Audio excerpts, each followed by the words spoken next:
साथियों, 2 से 3 बड़े अपडेट हैं। पहला अपडेट ये है कि डोनाल्ड ट्रंप ने जो अनिश्चितकालीन सीज फायर की बात कही थी, अब वो ये कह रहा है कि नहीं, 3 से 5 दिन की विंडो दे रहा हूं, इसमें अगर ईरान मान रहा है तो मान रहा है, वरना फिर हम जो है अपनी सैन्य तैयारी करेंगे, हमले की तैयारी करेंगे।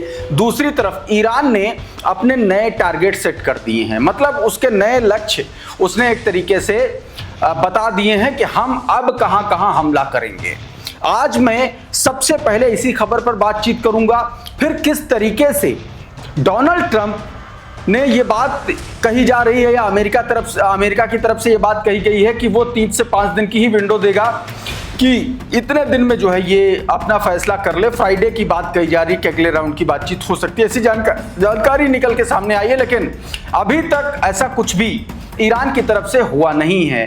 अब सवाल यह उठता है कि डोनाल्ड ट्रंप ने अगर ये इतने दिन का टाइम दिया है तो क्यों दिया है? उसके पीछे की एक बड़ा गेम है, और उसके पीछे का गेम है अमेरिका का एक एयरक्राफ्ट कैरियर, जो बताया ये जा रहा है कि केन्या की तरफ है और वो उसको इधर लाने की कोशिश कर रहा है। जब तक वो उधर आएगा तो उसके बाद ही डोनाल्ड ट्रंप या अमेरिका ईरान पर हमला कर सकता है। इसके अलावा बहुत सारी खबरें हैं। लेबनान में आईडीएफ ने दोस्तों एक रिपोर्टर के क्रू पर हमला किया है, उससे जुड़ी आपको इन्फॉर्मेशन दूंगा, और भी बहुत सारी खबरें हैं। लेकिन सबसे पहले जो आपको मैं खबर दिखाना चाह रहा हूं वो दरअसल जुड़ी है स्टेट ऑफ हॉर्मुज में ईरान के नए टारगेट से लेकर के ये जरा खबर देखिए आपकी स्क्रीन पर। सुलेमान अहमद का ये ट्वीट बताया गया कि Iran issues warning that they will cut internet cable and could cloud infrastructure in the Persian gulf. कहा गया कि पर्शियन गल्फ में क्लाउड इंफ्रास्ट्रक्चर और इंटरनेट केबल्स को काट सकता है ईरान का लक्ष्य है। इस तरीके की बात निकल के सामने आई है। इसको थोड़ा सा और विस्तार से बताया करंट रिपोर्ट में, आपकी स्क्रीन पर यह ट्वीट है। करंट रिपोर्ट ने देखिए क्या बताया है।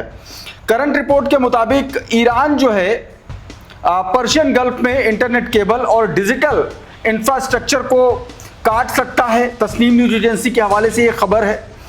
कहा गया कि सिर्फ वैश्विक तेल और गैस आपूर्ति के लिए ही अहम नहीं है, बल्कि समुद्र के नीचे बिछी इंटरनेट केबलों के लिए भी ये एक बड़ा चोक पॉइंट है जो खाड़ी के देशों को आपस में और दुनिया से जोड़ता है। रिपोर्ट में कहा गया है कि कई प्रमुख अंडर सी केबल इसी स्टेट से होकर के गुजरते हैं। ये केबल वैश्विक इंटरनेट नेटवर्क का एक बड़ा हिस्सा है जो दुनिया के अधिकांश इंटरनेट डेटा, बैंकिंग लेन देन, क्लाउड सेवाएं और वीडियो कॉल और डिजिटल कम्युनिकेशन का वहन करते हैं। मतलब सीधे तौर पर उन गल्फ कंट्रीज को, उन मुस्लिम कंट्रीज को एक तरीके से वार्न किया है, या अमेरिका को भी वार्न किया है कि अगर ये हुआ तो नया लक्ष्य हमारा जो है, सिर्फ इसको बंद ही नहीं करेंगे, इससे जो गुजर रहे केबल हैं उनको भी उड़ा देंगे। फिर उसके बाद में किस तरीके से इकोनॉमी ध्वस्त होती है वो आप लोग समझना, ये बात इसमें कही गई है। एक खबर दोस्तों, बीते रविवार को एक भारतीय ऑयल टैंकर पर ईरान के द्वारा किए गए हमले से जुड़ी है। मुझे लगता है वो मैं पहले बता दूं, फिर आगे बढ़ेंगे कि अमेरिका की कैसी तैयारी है। हुआ ये था, ये जरा ट्वीट देखिए अमरीश मिश्रा का। इन्होंने तमाम सारी रिपोर्ट्स के हवाले से जानकारी दी है। ये बता रहे हैं कि भारतीय झंडे वाला टैंकर सनमार हेराल्ड, जिस पर पिछले रविवार को आईआरजीसी की गन बोट्स ने गोलीबारी की थी, एक क्रिप्टो स्कैम का शिकार हो गया था। दरअसल खबरों के मुताबिक जहाज से एक भारतीय व्यक्ति ने संपर्क किया था जिसने खुद को आईआरजीसी नेवी का प्रतिनिधि बताया था। इसके बाद कैप्टन ने $US में एक बड़ी रकम ट्रांसफर कर दी और उसे रास्ता पार करने का अधिकार मिल गया।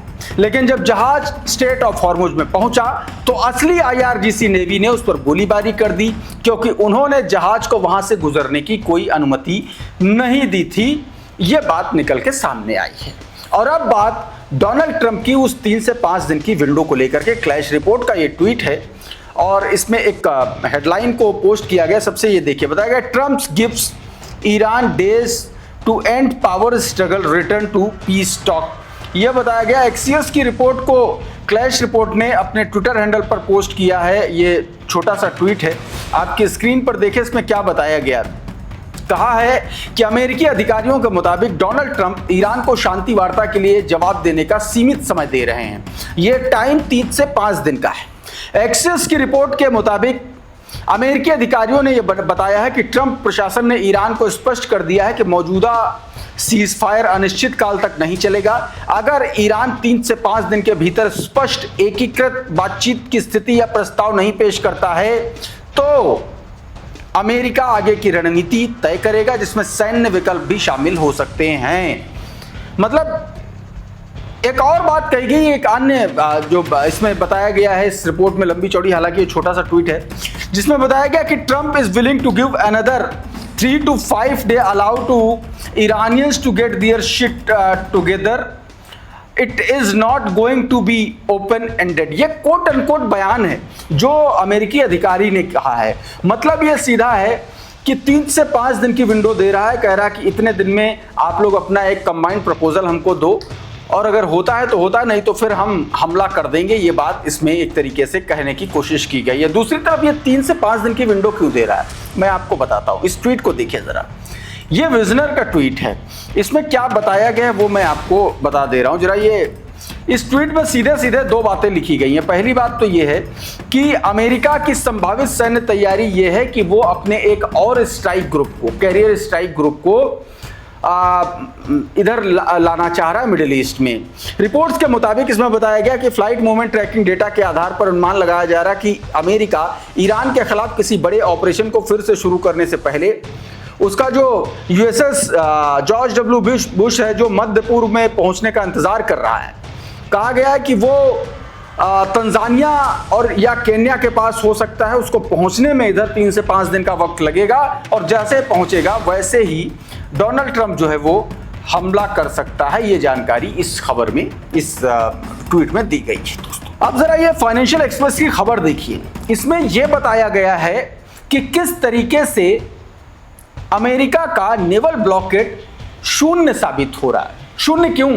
क्योंकि इस ट्वीट में जो खबर बताई गई वो इंपॉर्टेंट बताया गया कि डोनाल्ड ट्रंप के द्वारा लगाई गई नाकेबंदी पर बड़े सवाल खड़े हैं। फाइनेंशियल टाइम्स, माफ कीजिएगा, फाइनेंशियल टाइम्स की एक रिपोर्ट के मुताबिक ये नाकेबंदी प्रभावित नहीं रह पाई।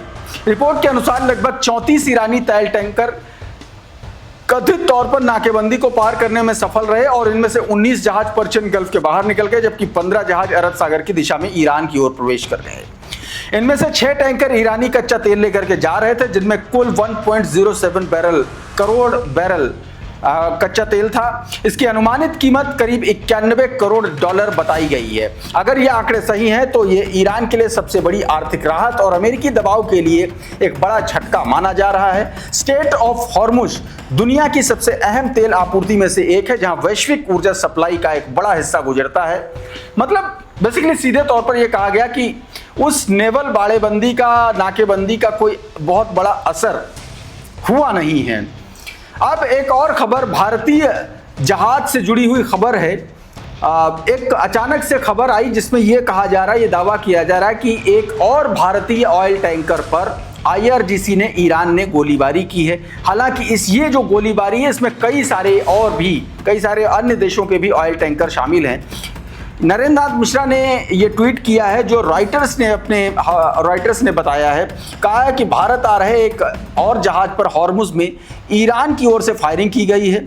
जहाज को आने से रोका गया है। इसके अलावा कुछ दूसरे देशों के जहाज़ों पर भी फायरिंग की गई है, ये कहा गया। दूसरी तरफ दोस्तों, लेबनान में लगातार इजराइल हमले कर रहा है, और ये उस हमले की तस्वीर है। आप देखिए जरा, ये उस हमले की खबर है, वीडियो है। ये हौला विलेज है साउथ लेबनान का, वहां पर अटैक किया गया है। अब एक और वीडियो देखिए। ये अटैक के बाद देखिए किस तरीके से क्या हालात हैं। वहां पर रिपोर्टर्स जा करके रिपोर्ट कर रहे हैं। पूरा का पूरा गांव जो है वो मलबे में तब्दील कर दिया है इजरायलियों ने, और ये उसी की तस्वीरें बताई जा रही, दिखाई जा रही दोस्तों। अब इसमें जो रिपोर्टर बता रहा है, ये ट्वीट पढ़िए जरा क्रेडल का, इसमें कोट किया गया। बताया गया कि दुश्मन ने इस गांव में प्रतिरोध लड़ाकों को निशाना बनाने के बाद पूरे गांव को बुलडोज कर दिया। हमें इसमें रिपोर्टर बता रहा है कि बेतलिफ के पास, रिपोर्टर के बाहरी बेतलिफ जो गांव है वहां पर उसके बाहरी इलाके में खड़ा हुआ है, और ये विशेष तस्वीरें यहीं से सामने आई हैं। ये वही गांव है जिसमें इजरायली दुश्मन ने बुलडोज करके इस गांव को तबाह कर दिया, जैसा कि इन लाइव और एक्सक्लूसिव तस्वीरों में ये बेसिकली इसमें जानकारी दी जा रही कि किस तरीके से उस पूरे के पूरे गांव को तहस नहस कर दिया गया। एक खबर और आई है जहां पर कुछ पत्रकारों को, कुछ जर्नलिस्ट को निशाना बनाया गया है आईडीएफ के द्वारा। जरा ये खबर देखिए, आपकी स्क्रीन पर है। अब ये तस्वीर जो है दोस्तों, बताया जा रहा है कि दक्षिणी लेबनान के तैयरी इलाके में कई पत्रकार मौजूद थे, जिसमें अल अखबार की रिपोर्टर अमल खलील भी शामिल थी। इसी दौरान इलाके में खड़ी एक गाड़ी को इजरायली ड्रोन हमले में निशाना बनाया गया। जानकारी के मुताबिक इस हमले में 2 लोगों की मौत हुई। हालांकि मौके पर मौजूद पत्रकार सुरक्षित बताए जा रहे हैं। स्थिति को लेकर के अभी तक आधिकारिक पुष्टि और कोई बहुत बड़ा जब तक ये वीडियो मैं कर रहा हूं, जब तक ये जानकारी इस खबर की दे रहा हूं, तब तक कोई बड़ी आधिकारिक पुष्टि नहीं हुई है। दोस्तों एक और वीडियो देखिए, ये सीरिया का वीडियो है। किस तरीके से 40 सीरियन सिविलियंस जो हैं, माफ कीजिएगा, इजरायली सिविलियंस जो हैं वो सीरिया में घुस गए। देखिए जरा, ये दरअसल इजरायलियों का सबसे आप कह लीजिए कि सबसे उनका फेवरेट काम है घुसपैठ करना। इस खबर में बताया गया है कि करीब 40 इजरायली नागरिक सीमा पार करके सीरिया की तरफ चले गए। बताया जा रहा है कि वो सीमा पार करके सीरियाई क्षेत्र में प्रवेश कर गए थे। बाद में आईडीएफ ने उन्हें वापस इजराइल और हिरासत में ले लिया। ये जानकारी दोस्तों इस वीडियो में निकल के सामने है। कुछ और वीडियोस आए हैं सामने, जरा देखिए। ये देखिए, ये सीरिया में गए और जानबूझ करके गए हैं। वहां पर देखिए इजरायली झंडा फहरा रहे हैं, देख रहे हैं? ये देखिए, ये तो साथियों इस वीडियो में बहरहाल इतना ही। बहुत बहुत शुक्रिया, बहुत बहुत धन्यवाद। आप जुड़े रहिए आपके अपने channel the conflict lens TCL के साथ। नमस्कार।